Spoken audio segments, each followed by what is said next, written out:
Hello, everyone, again. It's me, Pastor Mike, lead pastor of South Suburban Church, coming to you for the third day in a row here. But don't worry, there's no new changes, at least as far as I know. We're going to be talking through this week's sermon preview. So we're going to finish up 1 Peter chapter 4 together. We'll be in verses 12 through 19. And if you've been paying attention so far, one of the themes that you've seen throughout this letter is how do we as Christians respond to suffering? So this is the last time that we'll be dealing with suffering in this text. And the thing that Peter is getting at, the primary point that he is driving towards us in this passage, is how do you respond when you suffer?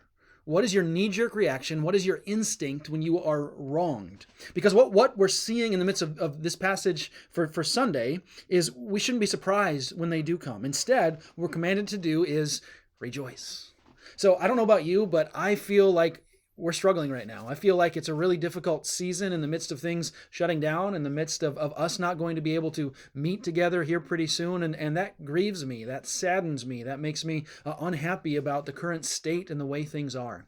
So what we're going to be studying on Sunday is, what is our response to that?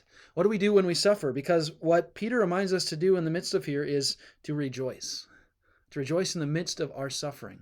We're going to see Sunday that there's two different options in response to suffering. And I won't tell you what they are now. You'll hear them on Sunday.